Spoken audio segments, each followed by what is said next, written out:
नमस्कार। गरीबी हटाओ, देश बचाओ। देश आजाद हुआ तब से ये नारा हम सुन रहे हैं। अब तक जितनी भी सरकारें बनी, सब सरकारों का कहना है हमारी सरकार गरीबों की सरकार है। अब तक जितनी भी नीतियां बनी, उन सब नीतियों गरीबों के लिए बनी है। तो आज सवाल ये हो रहा है कि सरकार गरीबों की, नीतियां गरीबों के लिए, नारा गरीबों का, फिर भी भारत में करोड़ों लोग भूखे क्यों सो रहे हैं? हमारी गलती कहां हो रही है? हमें खोजनी पड़ेगी। हर साल जब भी बजट निकलता है तो दो बात कॉमन होती है। एक, गरीबों के लिए कौन कौन सी नई योजनाएं शुरू की गई, और दूसरी बात होगी धनवानों के ऊपर कौन कौन से नए टैक्स लगाए गए।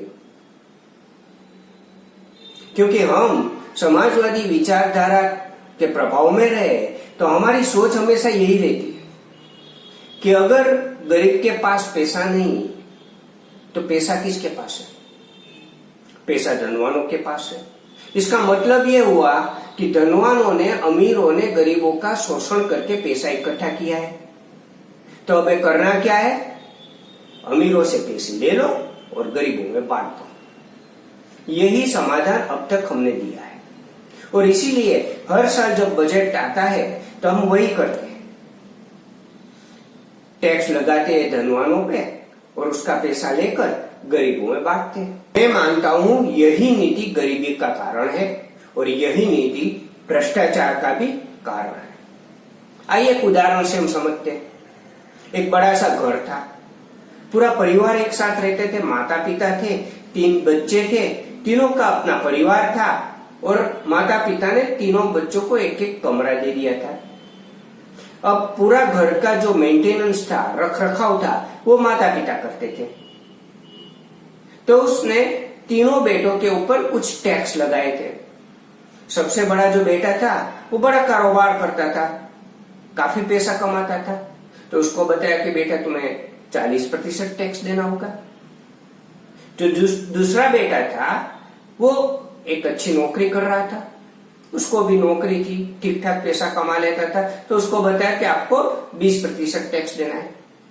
तीसरा बेटा था, उसकी कोई कुछ खास कमाई नहीं थी, वो बस छोटा मोटा काम कर लेता था, लेकिन उसकी कोई खास कमाई नहीं थी। तो उसको बोला आपको टैक्स नहीं देना है।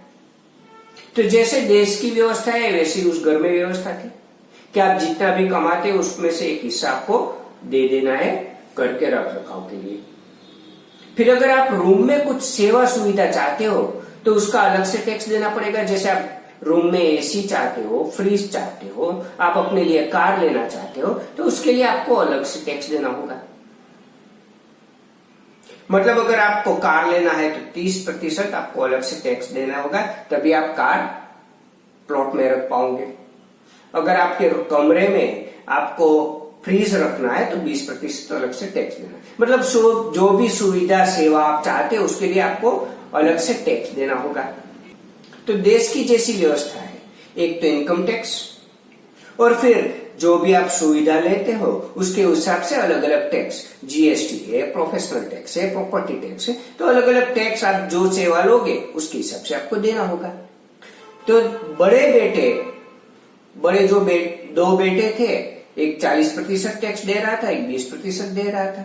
अब वो सोचने लगे कि 40% तो हम पहले ही दे रहा हूं, अब मैं कार लेता हूं तो 30% अलग से, फ्रिज लेता हूं अपने कमरे में अपने लिए तो उसका 20% अलग से। मतलब मैं 100 रुपये कमाता हूं तो उसमें से 60 से 70 रुपये मुझे दे देने हैं।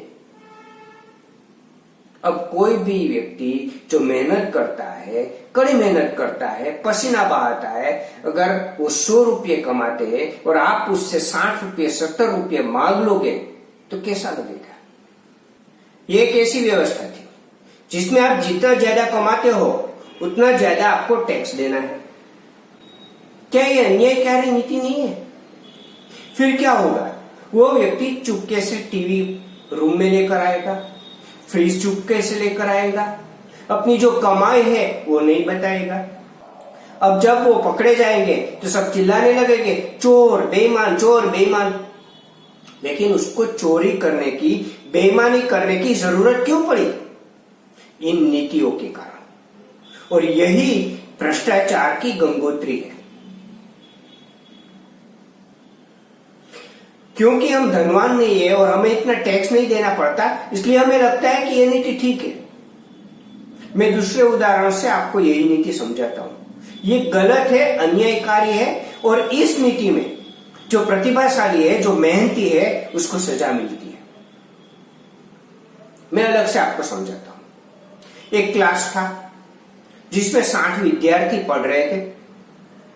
उसमें से 4 से 5 इतने प्रतिभाशाली और मेहनती विद्यार्थी थे कि उसको पूरे मार्क आते थे। 20 विद्यार्थी इतने कमजोर थे जो सिर्फ 4 या 5 ही मार्क लेकर आते थे।